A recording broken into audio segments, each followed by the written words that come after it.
श्रीराम समर्थ. श्रोते हो, आपण ऐकत आहात श्री गोंदवलेकर महाराज यांचे प्रवचन. वेदाप्रमाणे नाम ही अनादी अनंत अपौरुषेय आहे. शास्त्रामध्ये असे सांगून ठेवले आहे की कृतयुगामध्ये ध्यानाने, त्रेतायुगामध्ये हवनाने आणि द्वापार युगामध्ये देवतार्चनाने भगवंताची प्राप्ती होते. परंतु कलियुगामध्ये त्यापैकी काहीच साध्य होणे शक्य नसल्याने भगवंताचे केवळ नाम घेतले असता मनुष्याला त्याचे दर्शन घडते. शास्त्राच्या या सिद्धांताचा संतांनी स्वतः अनुभव घेतला आणि लोकांना सांगितले की 3.5 कोटी जप केला असता चित्तशुद्धी होते आणि 13 कोटी जप केला असता भगवंताचे दर्शन होते. मला आपण महत्त्व देऊ नका, पण ज्या थोर संतांच्या नावावर मी नामाविषयी सांगतो ते ज्ञानेश्वर महाराज, एकनाथ महाराज, तुकाराम महाराज आणि समर्थ रामदास स्वामी यांच्यासारखे संत कधी वेदबाह्य बोलतील हे शक्यच नाही. वेदांना जे परमात्मा स्वरूप अगोचर आहे ते स्वरूप संत तद्रुपत्वाने जाणतात. सध्याच्या परिस्थितीमध्ये संयमाची बंधने सुटत चालली आहेत. म्हणून संतांनी कळवळून नाम घ्या असे सांगितले. वेद भगवंताचे वर्णन करतात. नाम देखील भगवंताचेच अस्तित्व प्रकट करते.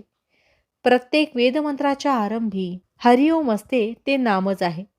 जसा वेद हा अनादी तसे नाम हे अनादी. जसा वेद हा अपौरुषेय तसे नाम हे अपौरुषेय. जसा वेद हा अनंत तसे नाम हे अनंत आहे.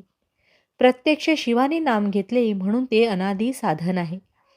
इतर साधनांना आणि वैदिक कर्मांना आहार विहाराची बंधने आहेत. भगवंताच्या नामाला ती नाहीत. नाम हे आगंतुक नाही. आदी नारायणाने वेद सांगण्याच्या वेळी जो ओमचा ध्वनी केला तेच नाम होय. म्हणून सर्वांना माझी विनंती आहे की आपण नाम घेत जावे. किंबहुना आपण नाम घेतले तरच वेदांचा खरा अर्थ आपल्याला कळेल अशी माझी खात्री आहे. वेद म्हणजे भगवंताची स्तुती होय. ती करीत असताना म्हणजे वेद म्हणत असताना आपले लक्ष शब्दाकडे नसावे, त्यांच्या अर्थाकडे असावे. अर्थ न समजला तरी लक्ष भगवंताकडे असावे. आपण नेमके तेवढेच विसरतो. नाम घेणाऱ्या लोकांनी शास्त्राच्या विरुद्ध वर्तन करू नये. आपल्याला शक्य आहे तितके वैदिक कर्म करावे, परंतु चित्तशुद्धी होण्यासाठी त्यावर पूर्णपणे विसंबून न राहता त्या कर्माच्या जोडीला भगवंताचे नाम घ्यावे. भगवंताला लबाडी खपत नाही. आपले मन स्वच्छ नसेल तर भगवंत हात आखडता घेतो, पण खरी अनन्यता असेल तर पोटभर पुरवतो.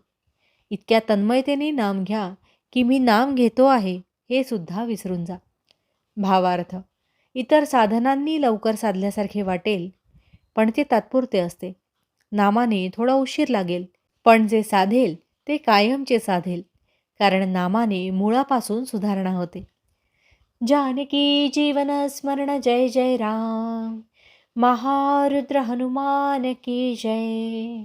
समर्थ रामदास स्वामी महाराज की जय. सब संतन की जय.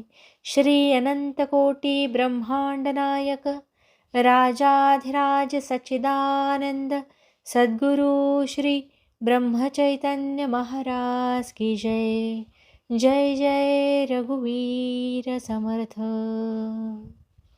आता आपण 13 वेळा नामस्मरण करूया. श्रीराम जय राम जय जय राम. श्रीराम जय राम जय जय राम. श्रीराम जय राम जय जय राम. श्रीराम जय राम जय जय राम. श्रीराम जय राम जय जय राम. श्रीराम जय राम जय जय राम. श्रीराम जय राम जय जय राम. श्रीराम जय राम जय जय राम. श्रीराम जय राम जय जय राम. श्रीराम जय राम जय जय राम. श्रीराम जय राम जय जय राम. श्रीराम जय राम जय जय राम. श्रीराम जय राम जय जय राम. जय श्रीराम.